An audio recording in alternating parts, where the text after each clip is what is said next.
Hey trappers, Dale Billingsley, Billingsley Brand Lures. So maybe wasn't clear on some of my other videos, or maybe I've inadvertently said something that I didn't mean to and was misleading to some new or younger trappers in the past. So there's some things I'd like to kind of go over with them specifically, the new and the younger trapper, to maybe try to help clear some things up. So some of you older trappers, I'm sorry guys, this is just kind of a review for you. But you new trappers and you younger trappers need to set up and pay attention to what I'm about to tell you, because what it is some pretty heavy information, okay? So a couple of videos back, I think it might have been in my urine post video, I talked about not leaving the bare dirt pattern there at the urine post set, because then that becomes the attraction, and we don't want the trap to become the attraction. That's the biggest number one rule I can give you. No matter what you're trapping, doesn't matter whether it's coon, mink, muskrat, otter, beaver, coyotes, fox, bobcats, whatever it might be. You never, ever, ever want that trap to become the attraction.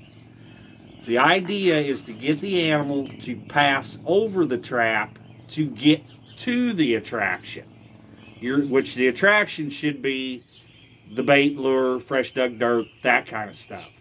That should be the attraction, okay? That's why it's so very important that we keep bait, lure, those kind of smells off of our traps. I hope I'm getting through to you here what I'm trying to convey. So we don't want that trap to ever become the attractor itself, because if you do, that's when you're going to have troubles, especially dealing with predators and raccoon, especially them two. Gosh, I hope there isn't anybody out there that's putting a raccoon bait or peanut butter and marshmallows and syrup and all the plethora of stuff out there on the pan of a foothold trap or on the trigger of a conibear trap. The only trap that bait and lure ever go in together is the dog proof, and that's it. Okay? If you start putting bait and lure, syrup, marshmallows, honey, all that good stuff on the pan of a foothold trap or on the trigger of a conibear trap, you're going to have one of two things happen. Number one, and I hate to even mention this, especially on a social platform, but you're going to end up catching coon by the tongue on a foothold trap, and that is a bad deal. Not only is it bad for the animal, but it is bad for our image as well. Never ever put bait or lure on that pan of that trap for anything. Okay? The other thing is, if you start putting it on the triggers of conibears, you're going to start having coon reaching like this and pulling on them triggers, and you're going to end up catching them by a front leg. They're going to break that leg and probably twist off and be gone, and that's all you're going to have. So again, make them pass through or pass over the trap to get to the attraction. Bait and lure never go on the trap other than the dog proof, because that's the way they're designed. The coon runs his paw in there, pulls on it, and then he's caught by the paw. That's the way the trap is designed. Okay. Same way with fox, coyotes, bobcats. If you put bait or lure on that trap itself, he's going to start digging at it. And once he starts digging, he's going to dig that trap up, and now you've got one that's a little bit waspy, and he's onto your game, and you're going to have a heck of a time trying to catch him. So keep the bait lure off the traps, away from them. Don't handle it with your gloves on that you're setting with. Your bait and lure should always be handled with either bare hands or, put on a pair of surgical gloves or something, but never use the same gloves that you're setting with to handle the bait and lure. Urine is a different story. You can put urine across the pattern of that trap and it's fine. Doesn't hurt a thing. All it does is help mask your scent a little bit. The animal, it's nothing there that an animal's going to want to eat. There's nothing there that he's going to want to dig at. Okay? So you can put, if it makes you feel better to put urine across the pattern of a trap, it doesn't hurt a thing. I know a lot of guys that, and I used to do it myself, would mix glycerin with their urine and put a blend coat of that over top of a dirt set, over top of the dirt pattern, to act again as an antifreeze. That doesn't hurt a thing. Stay away from propylene glycol and urine, but you can use glycerin and urine.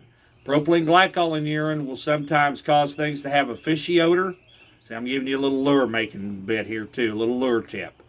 Okay, so propylene glycol and urine will sometimes interact with each other and cause a fishy odor, and then they'll want to dig at you. So just don't use it. Glycerin's fine, propylene glycol is not. So there's a little tip there for you too. These are just some things that I've noticed in some comments, guys.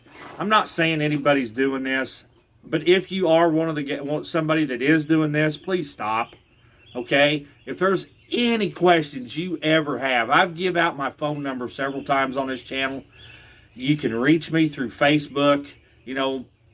Don't be afraid to ask. I'll answer any question I possibly can. Don't be afraid to ask me. Or go find another veteran trapper and talk to them as well. I didn't mean to mislead anybody. The specific thing was using manure in with the dirt in my antifreeze video that I just put up yesterday. A young trapper asked me about the use of manure in with the dirt, and would that cause the coyote to dig, or would it spook them, being maybe they were using goat manure or something of that sort, and there's no goats in their area. No, because they've come in contact with them somewhere through their travels. They've come in contact with all of that stuff, and don't worry about that. Okay, that's not an attractor to them. If it was, if they dug at every pile of manure they come to in the course of a night when they're traveling, they wouldn't get anywhere. They'd be stuck right there, just in a cow pasture, just spinning in circles, digging manure. So don't worry about any of that. The biggest thing is keep the bait and lure off of them. Make them pass over the trap to get to your attraction. And again, that's always the rule. No matter what you're trying to trap, that is always the rule. Guys, I sure appreciate you tuning in and watch this video. As I said before, I know it was kind of a repeat and kind of a what have you for some of you older veteran trappers, but for you new and younger trappers, that's some pretty heavy information to lay down for you. So if you haven't already, if you would please, guys, hit that thumbs up, hit that notification bell, hit that subscribe button for me. It means so much to me. Once again, guys, this is Dale Billingsley with another one. Signing out.